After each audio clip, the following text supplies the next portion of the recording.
কর, আর একটাও কথা বলবি না। তোর এত বড় সাহস, তুই তোর ভাবির মুখে মুখে কথা বলিস?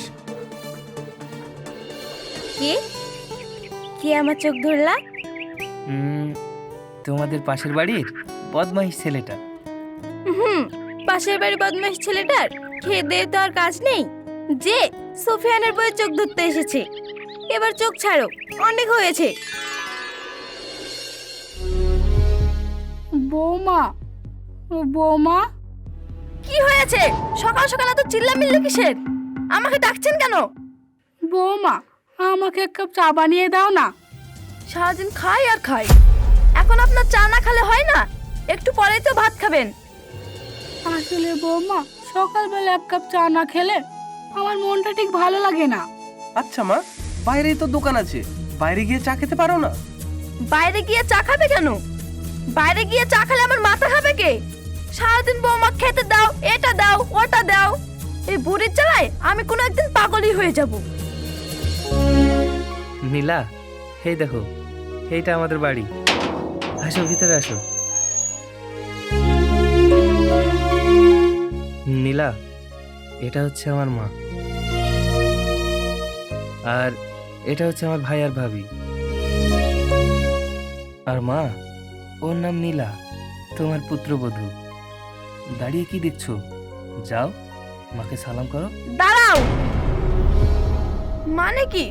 বিয়ে করতে ইচ্ছা হলো আর বিয়ে করে নিলে? এটা কি মামার বাড়ির আবদার? কাউকে কিছু না জানিয়ে তুমি বিয়ে করলে কিভাবে? তুই কার সাহসে বিয়ে করেছিস? এখনো সেই হাত খরচের জন্য আমার কাছে হাত পাতিস? এই তোর আর মায়ের পিছনেই আমার ইনকামের অর্ধেক টাকা শেষ হয়। আর বিয়ে করেছিস ভালো কথা, বউকে খাওয়াবি কি? ভাইয়া, আমি ওকে অনেক ভালোবাসি। ওর সৎমা কিছু টাকার লোভে একটা বয়স্ক লোকের সাথে ওর বিয়ে দিতে যাচ্ছিল, তাই তাই তুই ওকে বিয়ে করে নিয়ে এসেছিস, তাই তো? মেয়ের বাপ কি করে? বংশের পরিচয় কি? সয় সম্পত্তি, টাকা পয়সা কিছু কি আছে? না মা, ওর সেরকম বংশ পরিচয় নেই। আর তাছাড়া ওর পরিবার খুব একটা প্রভাবশালীও না। একটা গরিব আর যার কিনা বংশের পরিচয় ঠিক নেই, আর সে কিনা হবে আমার পুত্রবধূ, এটা ভাবলি কি করে তুই? মা, তুমি বিশ্বাস করো, ও খুব ভালো মেয়ে। আর তাছাড়া যেখানে বংশের কথা উঠেছে, ভাইয়ারও তো বংশওয়ালা মেয়ে দেখে বিয়ে দিয়েছিলে, তাতে কি হয়েছে? এখন কি সুখে আছো? এই, তুমি কাকে কি বলছো? তুমি চুপ করে দাঁড়িয়ে আছো কেন? আজ তোমার সামনে সে আমাকে এত বড় একটা কথা বললো, আর তুমি চুপচাপ দাঁড়িয়ে শুনছো? তোমাকে আমাদের মাঝখানে কে কথা বলতে বলেছে? দেখতে পাচ্ছ না আমরা মা ছেলে কথা বলছি? চুপ কর, আর একটাও কথা বলবি না। তোর এত বড় সাহস, তুই তোর ভাবির মুখে মুখে কথা বলিস? তুই কার সাহসে বিয়ে করছিস? থাম শরীফুল, থাম।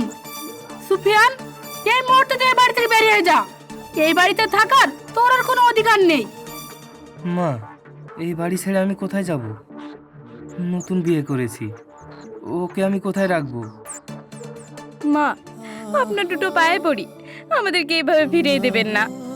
আপনারা যা বলবেন আমরা তাই শুনবো, যা শাস্তি দেবেন মাথা পেতে নেব। বিনিময়ে দুবেলা দুমুঠো খেতে দিয়েন। আর তাও যদি না পারেন, সুফিয়ানের কোনো ব্যবস্থা না হওয়া পর্যন্ত আমাদেরকে ফিরিয়ে দিয়েন না। ঠাই? কার কাছে তুমি ঠাই চাচ্ছ? কে তোমাকে দুবেলা দুমুঠো খাওয়াবে? এই বুড়িটা, যার কিনা নিজের থাকার নিজের খাওয়ার ঠিক নেই, আমাদের ঘরে বসে খায়, সে তোমাকে দুবেলা দুমুঠো খাবে? খবরদার ভাবি, তুমি যদি আর একবার আমার মায়ের বিষয়ে আবল তাবল কথা বলো, তাহলে কিন্তু খুব খারাপ হয়ে যাবে। কি করবি তুই আমার? আজকে তোকে আমি মেরেই ফেলবো। থাম শরীফুল। সুফিয়ান, তুই এই বাড়ি থেকে বের হয়ে যা। তোর মুখ আমি আর দেখতে চাই না।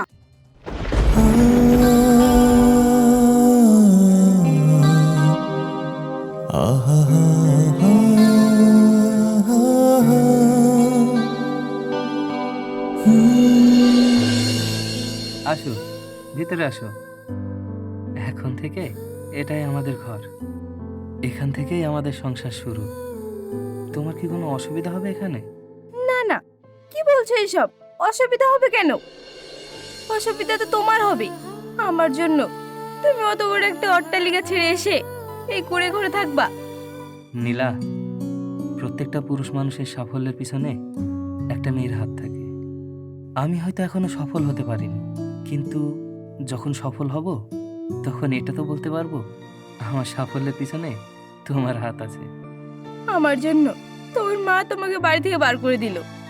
আসলে নীলা, তোমার জন্য হয়তো আমাকে বাড়ি থেকে বার করে দেয়নি।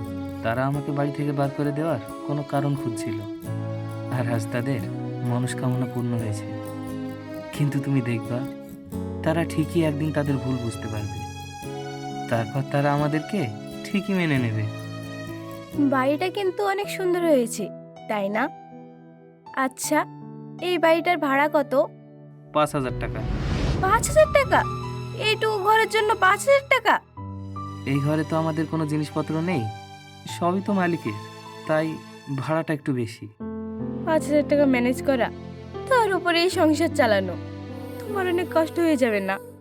তুমি একদম চিন্তা করো না তো, আমি একটা কাজের সন্ধান পেয়েছি, সেখানে কাজটা পেয়ে গেলে সবই ঠিক হয়ে যাবে।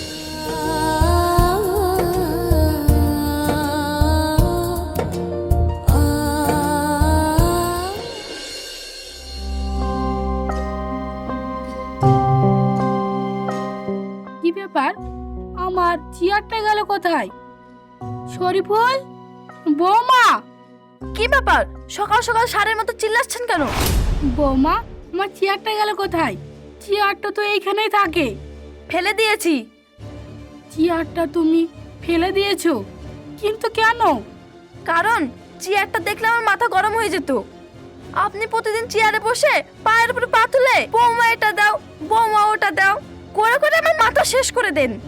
তাই আমি চেয়ারটা ফেলে দিয়েছি। এটা কোনো কথা হলো বৌমা? আমার বয়স হয়েছে, কোনো কাজই ঠিকঠাক করতে পারি না, তাই তোমাকে একটু হুকুম করি, তাই বলে তুমি তোমার শ্বশুরের চেয়ারটা ফেলে দেবে? কি ব্যাপার হাসিনা, এই সকাল সকাল কি নিয়ে এত চেঁচামেচি করছো? এই তো বাবা, দেখ না, বৌমা আমার চেয়ারটা ফেলে দিয়েছে। ওই চেয়ারটাই তো তোর বাবার শেষ স্মৃতি ছিল, আরে এখন আমি ওই চেয়ারটাকে আগলিয়ে রাখতাম। তুই একটু বৌমাকে বুঝিয়ে বল না আমার চেয়ারটা এনে দিতে। মা, তুমিও না, ঘরে দামি দামি সোফা আছে, তাতে গিয়ে বসবা। তা না, উনি এখন সে পুরনো যুগের চেয়ার নিয়ে পড়ে আছে। ওই রকম চেয়ারে রাস্তার কুকুরও বসে না। এই, আমার অফিসে যেতে লেট হয়ে যাচ্ছে, আমি চললাম। যত সব ঢং দেখে পাচ্ছি না।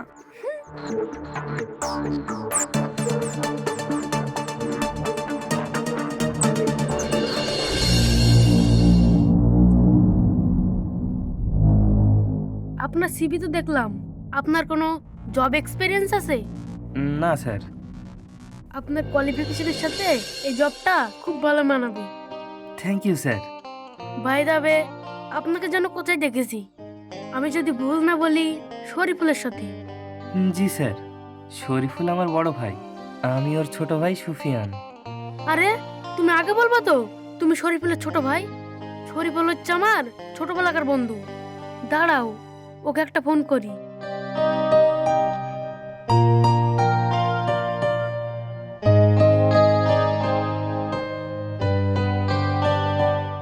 হ্যাঁ শানোয়ার, বল। আরে শরীফুল, তো ছোট ভাই তো আমার এখানে ইন্টারভিউ দিতে এসেছে।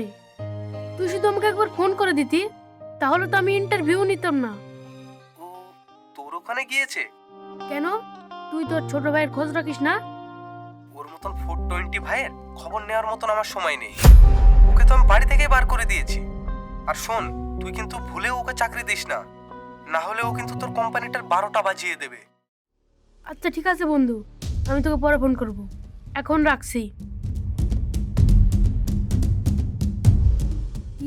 মানে সুফিয়ান, আমি তোমাকে পরে জানাচ্ছি। বুঝতে পেরেছি স্যার, আমি এখন আসি। Thank you.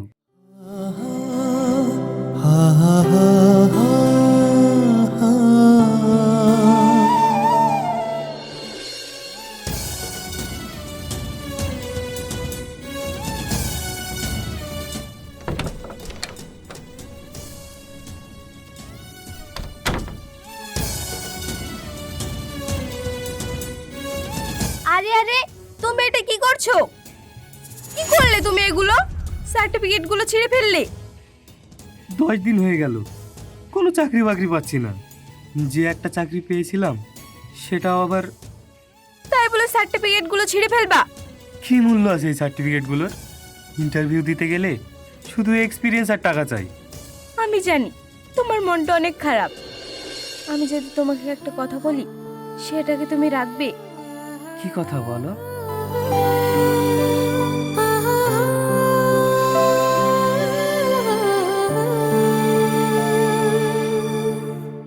এই কানের দুলগুলো আমার মা আমাকে দিয়েছিল। আমি চাই এগুলো তুমি বিক্রি করে দিয়ে কিছু একটা করো।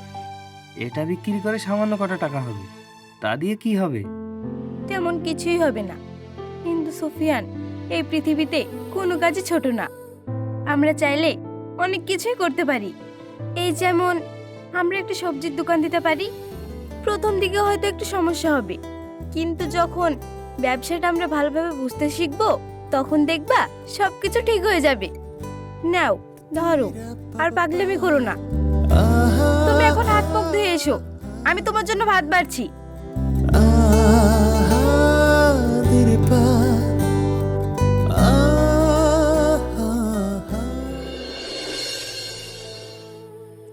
সারাদিন তো বাড়িতে শুয়ে বসে কাটান, আপনার কি ইচ্ছাও করে না যে বাড়িতে একটু কাজ টাজ করি?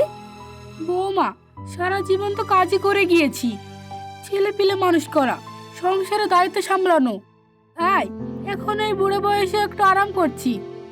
বয়স তো হয়েছে, তাও তো খাওয়া দাওয়া কমেনি। একটু পর পর তো জিজ্ঞেস করেন বৌমা কি রান্না হয়েছে, খিদে লেগেছে, খেতে দাও। এইসব আমি একদম সহ্য করতে পারছি না। এখন যান, বাজারে যান। রোজ রোজ দারোয়ানকে 100 টাকা দিয়ে বাজার করাতে পারবো না। আপনি বাড়ির আর কোনো কাজ করুন বা না করুন, অন্তত বাজারটাও তো করে এনে দিতে পারেন, তাতে করে 100 টাকা তো বাঁচবে। কি বলছো বৌমা? আমি বাজারে যাব? হ্যাঁ, আপনি বাজারে যাবেন কেন? আপনি বাজারে গেলে কি মহাভারত অশুদ্ধ হয়ে যাবে? যা যা লাগবে এই কাগজে সব লিস্ট করা আছে। এখন যান, তাড়াতাড়ি বাজারটা করে নিয়ে আসেন।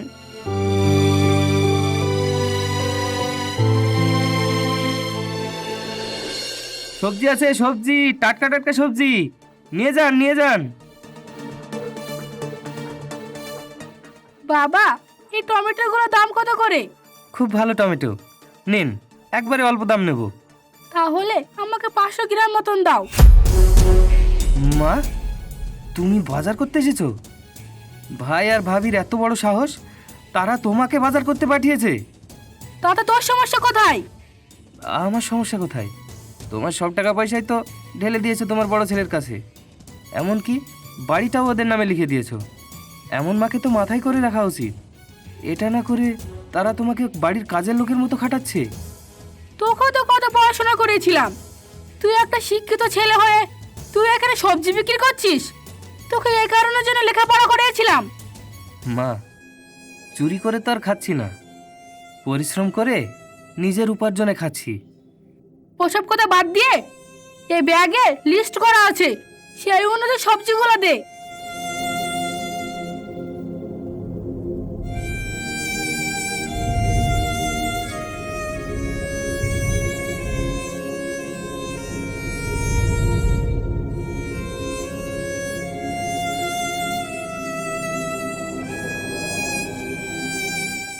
এই নে।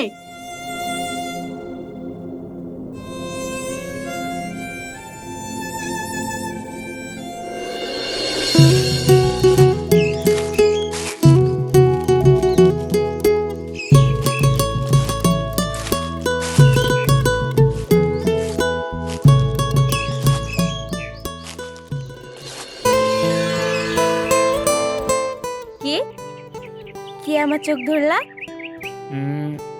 তোমাদের পাশের বাড়ির বদমাইশ ছেলেটা। পাশের বাড়ি বদমাশ ছেলেটার খেয়ে দিয়ে তো আর কাজ নেই যে সুফিয়ানের বইয়ে চোখ ধরতে এসেছে। এবার চোখ ছাড়ো, অনেক হয়েছে।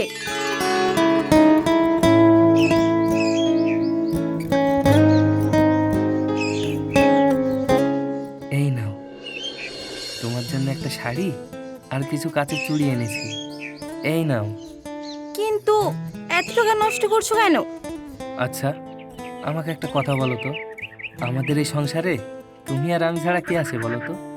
আমি কার জন্য ইনকাম করছি? এই আমাদের জন্যই তো। আমি আমার বউকে যা খুশি তাই দিতে পারি। হয়েছে, আর বেশি বোঝাতে হবে না। যাও হাত মুখ ধুয়ে এসো, আমি তোমার জন্য খাবার বাড়ছি। তোমার পছন্দ হয়েছে কি সেটা তো বললে না। আমার অনেক পছন্দ হয়েছে। এখন যাও হাত মুখ ধুয়ে এসো।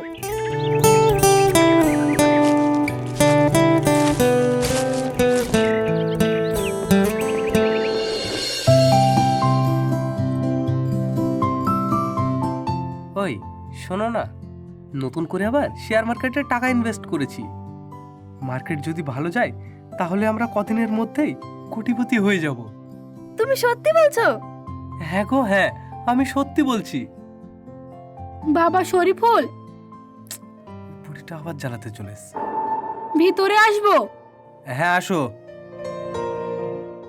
বাবা, ওষুধগুলো সব শেষ হয়ে গিয়েছে, আর ডাক্তারও বলেছে এই সপ্তাহের মধ্যে চেক আপ করতে হবে। শরীরটা খুব একটা ভালো লাগছে না বাবা। আপনার বয়স হয়েছে, আপনি বুড়ি হয়েছেন, এই বয়সে তো একটু শরীর খারাপ করবেই। তাই বলে কি শুধু শুধু ডাক্তারের পিছনে আর ওষুধের পিছনে এতগুলা টাকা খরচ করা কি উচিত? নিজে তো এক পয়সা ইনকাম করেন না, আপনি আবার টাকার মর্ম কি বুঝবেন? চিন্তা করার দরকার কি? যা কিছু লাগে সবই তো এই বড় ছেলেই এনে দেয়, ছোট ছেলে তো শুধু নামেই। ঠিকই বলেছো। আচ্ছা, আপনি একটা কথা বলেন তো, আপনি আর কতদিন নির্লজ্জের মতো আপনার ছেলের ঘাড়ে বসে খাবেন? আপনার কি লজ্জা ঘেন্না কিছু নেই? আপনার বয়সের কত মানুষ কাজ করে খাচ্ছে, আপনার মতো ছেলের ঘাড়ে বসে খাচ্ছে না। বৌমা, এটা তুমি ভুলে যেও না যে শরীফুল আমার সন্তান। আমি ওর জন্য কি করেছি সেটা তুমি ওকে জিজ্ঞেস করো। সেটা সব বাপ মাই করে। আমাদের যখন বাচ্চা কাচ্চা হবে, আমরা যখন বাবা মা হব, তখন আমরাও করব। তাই বলে এত আধিক্যতা দেখানোর কিছু নেই।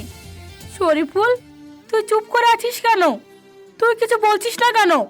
আমি আমার জমি জমা টাকা পয়সা সব কিছু তোকে দিয়েছি এই দিনটা দেখার জন্য। আহা মা, তুমি একটু চুপ করবা? এমন ভাবে বলছো জানো তুমি আমাকে টাকা পয়সা জমি জমা দিয়ে ভরিয়ে দিয়েছো। তোমার মায়ের কথা শুনে তো তাই মনে হচ্ছে। শোনো মা, তোমার কাছ থেকে আজ পর্যন্ত আমি দুটো জিনিস পেয়েছি, এই বাড়িটা আর তোমার নামে যে একটু সম্পত্তি ছিল সেটু। তার জন্য এত কিছু বলার প্রয়োজন হয় না। আর একটা কথা, ছেলের ঘাড়ে এইভাবে সারা জীবন বসে না থেকে নিজে একটু ইনকাম করার রাস্তা খোঁজোগা, যাতে করে অন্তত নিজের ওষুধের টাকাটা ম্যানেজ করতে পারো। এখন যাও। এভাবে হাঁ করে তাকানোর কিছু নেই। নিজে ইনকাম করবেন, তারপরে তা দিয়ে ওষুধ খাবেন। দেখেছো কতটা নির্লজ্জের মতো দাঁড়িয়ে রয়েছে? কি হলো, এখনো দাঁড়িয়ে আছো যে?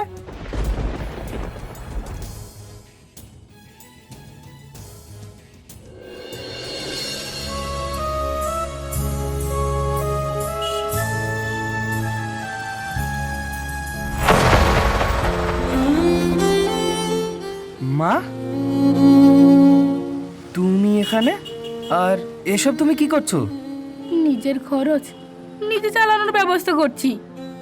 নিজের ওষুধ কেনার জন্য যেন কারো কাছে হাত পাততে না হয়। দুবেলা দুমুঠো ভাতের জন্য কারো কাছে খোটা না শুনতে হয়। যা, তুই এখান থেকে যা, আমাকে কাজ করতে দে। মা, তুমি ভাবলে কি করে আমি থাকতে তোমাকে এসব কাজ করতে দেবো? চলো আমার সাথে। কোথায়? ওই অমানুষগুলোর কাছে, যারা তোমার সম্পত্তির ওপর ফুর্তি করছে আর তোমাকে বানিয়েছে সামান্য একটা হোটেলের কাজের মেয়ে। তুমি চলো আমার সাথে।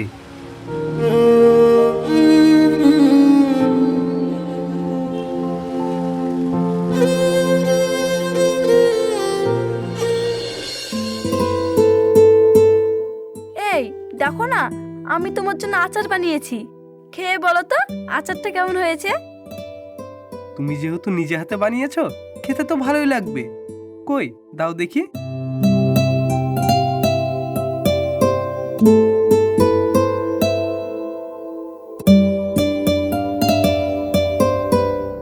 ভাইয়া, তুমি এটা কি করেছো? এখানে তুমি বসে বসে আচার খাচ্ছ, আর ওদিকে মা সামান্য দুটো ভাতের জন্য হোটেলে কাজ করছে। তুমি এটা কিভাবে পারলে? আরে আমি তোমাকে বলিনি যে হোটেলে কাজ করতে, আমি শুধু বলেছি এই বুড়ো বয়সে আমার ঘাড়ের উপর না বসে নিজেও তো কোনো কাজ কাম করতে পারে। কেমন ছেলে তুমি? তোমার নামে মা এই বাড়ি সয় সম্পত্তি সব কিছু তোমার নামে লিখে দিয়েছে। কত কষ্ট করে তোমাকে লালন পালন করেছে। তোমার বিপদে মা সব সময় পাশে থেকেছে। সুফিয়ান, তুমি ভুলে যাও না, তুমি তোমার বড় ভাইয়ের সাথে কথা বলছো। তুই চুপ কর। আজ সব কিছু নষ্টের মূলাই তুই। আমাদের এই পুরো ফ্যামিলিটাকে জাহান্নাম বানিয়ে দিয়েছিস তুই। তুই আমার ভাইকে জানোয়ার বানিয়ে দিয়েছিস। এই সব কিছুর জন্য তুই দায়ী। চুপ কর, আর একটাও কথা বলবি না। তুই এটা ভুলে যাস না আমি তোর বড় ভাই। হ্যাঁ, তুমি আমার বড় ভাই। তোমার মতো বড় ভাইয়ের থেকে রাস্তার কুকুর অনেক ভালো। মা, তোমার ছোট ছেলে তোমার সামনে তোমার বৌমাকে অপমান করছে, আর তুমি দাঁড়িয়ে দাঁড়িয়ে শুনছো। এখন তার উনি কিছু বলবেন না। যতদিন আমাদের ঘরে বসে খেয়েছেন ততদিন আমাদের গুণগান গেয়েছেন, আর যখন বললাম কাজ করে খেতে তখন আমরা পর হয়ে গেলাম। আর একটাও কথা বলবি না তুই। এক্ষুনি তুই এ বাড়ি থেকে বের হয়ে যা। কে বের হয়ে যাবে? তোরা এই বাড়ি থেকে বের হয়ে যাবি, কারণ এই বাড়ির মালিক হচ্ছে আমার মা। তোরা এক্ষুনি এই বাড়ি থেকে বার হয়ে যা। তুই কি এটা ভুলে গিয়েছিস? এই বাড়ি এখন আমার নামে লেখা আছে। সো এই বাড়ির মালিক আমি। তোরা এই বাড়ি থেকে বের হয়ে যা, বের হয়ে যা বলছে এই বাড়ি থেকে। শরীফুল, তুই আমার বড় সন্তান, তাই তোকে আমি একটু বেশি ভালোবাসতাম, খুব বেশি ভালোবাসতাম। তোর গায়ে আমি কোনোদিন হাত তুলিনি। আর আজ এই থাপ্পড়টা তোকে যদি আমি ছোটবেলা থেকে দিয়ে আসতাম না, তাহলে আমি বুক ফুলিয়ে বলতে পারতাম যে আমি একটা মানুষের মা। বাবা সুফিয়ান, তোর ওই ছোট্ট ঘরে কি আমার জন্য একটু জায়গা হবে? চলো মা, আমার সাথে চলো। তোমাকে আর এই অমানুষদের সাথে থাকতে হবে না।